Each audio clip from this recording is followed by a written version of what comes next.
Breaking news. కవిత మరోసారి సంచలన వ్యాఖ్యలు చేశారు. కుటుంబం నుంచి తనను విడగొట్టే ప్రయత్నం చేశారని ఆరోపించారు. చింతమడక ఎవరి జాగీరు కాదన్న కవిత మళ్లీ సిద్దిపేట చింతమడకు వస్తా అని తెలిపారు. ఆంక్షలు పెడితే ఇంకా ఎక్కువ వస్తా అని చెప్పారు. మచ్చలేని చంద్రుడికి మచ్చ తెచ్చే పని కొంతమంది చేశారని అన్నారు కవిత.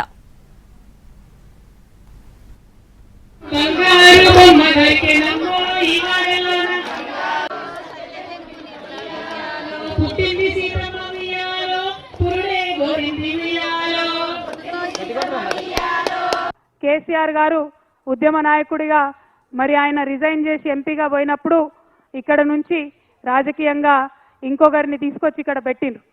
మరి ఆనాటి నుంచి ఈనాటి వరకు మీ అందరికీ తెలిసిందే, సిద్దిపేట రావాలన్నా చింతమడక రావాలన్నా అదేదో ప్రైవేట్ ప్రాపర్టీ లాగా కేజీఎఫ్ లాగా ఎవరు రావాలన్నా కొంత ఆంక్షలు వచ్చిన విషయం మీ అందరికి కూడా తెలిసిందే. ఇయాలటికి కూడా ఆ ఆంక్షలు ఉన్న విషయం మీ అందరికీ తెలిసిందే. కాకపోతే ఈ చింతమడక గడ్డ చిరుతపులిని కన్న గడ్డ, కేసీఆర్ని కన్న గడ్డ, ఇటువంటి గడ్డ మీద ఎవరి ఆంక్షలు కూడా నైజాంత అని ఇవాళ ఊరంతా కదిలి వచ్చి మీరు ఈ బతుకమ్మ పండుగ చేసుకోవడమే సాక్ష్యంగా నేను భావిస్తా ఉన్నాను. మరి ఇదే ఒరబడి కొనసాగాలి. ఎందుకంటే మీ ఆశీర్వాదంతోనే ఒకసారి కేసీఆర్ గారు ఇక్కడి నుంచి ఒక భూకంపం పుట్టించి తెలంగాణ రాష్ట్రం తీసుకొచ్చి మీ ముంగట పెట్టిండ్రు. మరి మీరు ఆశీర్వాదం ఇస్తే ఇది నా జన్మభూమి, ఇది నా అమ్మగారిల్లు. మరి ఈ జన్మభూమే మరి భవిష్యత్తులో కర్మభూమి కూడా కావచ్చు, ఎవరం కూడా చెప్పలేము. కాబట్టి మీ ఆశీర్వాదం ఉంటే ఏదైనా సాధ్యమవుతుందనే విషయాన్ని నేను ఈ సందర్భంగా మీకు తెలియజేస్తా ఉన్నాను. మళ్ళీ ఒకసారి ఒకటే మాట, మనం తెలంగాణ వాళ్ళం ఎవరి ఆంక్షలకు భయపడేటోళ్ళం కాదు. ఆనాడు ఆంధ్రోళ్ళు పెద్ద పెద్ద నాయకులు 100 ఆంక్షలు పెడితే తోసుకొని పోయి ముళ్ళ కంచెలు దాటుకొని పోయి బుల్లెట్లకు ఎదురుగా పోయి ఉద్యమం చేసినటువంటి వారసత్వం ఉన్నది. ఏదో రాజకీయంగా కొన్ని ఆంక్షలు పెడితే ఎవరు ఆగేది లేదు. ఖచ్చితంగా చింతమడకకు వస్తాం, సిద్దిపేటకు వస్తాం, ఒకసారి కాదు మళ్ళా వస్తాం. ఆంక్షలు పెడితే ఇంకా ఎక్కువ సార్లు వస్తాం అని ఈ సందర్భంగా తెలియజేస్తూ, మరి ఇట్లా రావడం వల్ల ఇక్కడి నుంచి ఆలోచన చేయడం వల్ల తెలంగాణ ప్రజలకు మేలు జరగాలి. మీ అందరికీ తెలుసు, కేసీఆర్ గారు చింతమడకలో పుట్టిన బిడ్డ మనందరం తలెత్తుకొని పనిచేసేలాగా రాష్ట్రం తీసుకొచ్చి పెట్టిండు. మరి చంద్రుడు అని పిలుస్తారు చాలా మంది, ఇక్కడ చంద్రం సార్ అంటారు చింతమడకల. మరి అట్లాంటి చంద్రుడికి ఇవాళ మచ్చ తెచ్చే పని కొంతమంది చేసిండ్రు.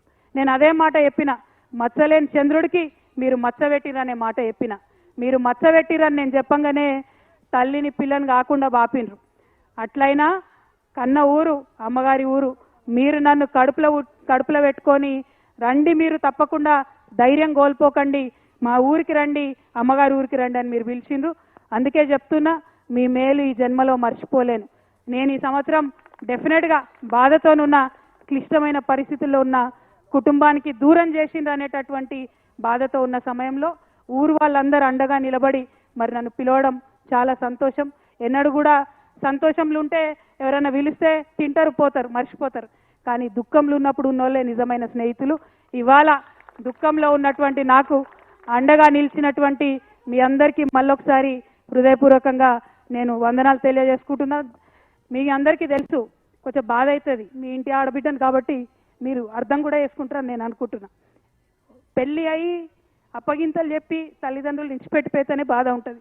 అటువంటిది తండ్రి బాగుండాలి, తల్లి బాగుండాలని కొట్లాడేటటువంటి నన్ను కుటుంబం నుంచి విడగొట్టేటటువంటి కుట్రలు చేసినటువంటి వాళ్ళను మాత్రం నేను వదిలిపెట్టానని సందర్భంగా మళ్ళొకసారి తెలియజేస్తూ, ఈ గడ్డకు, ఈ చింతమడక గడ్డకు ఎంత పౌరుషం ఉందనేటటువంటిది ఖచ్చితంగా నేను చూపిస్తా.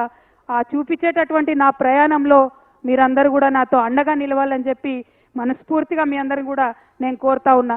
ఏ ఊరు కూడా ఎవరయ్యా జాగీర్ కాదు, కానీ అట్లా జాగీర్ లాగా చేస్తున్నటువంటి కొంతమంది ఉన్నారు.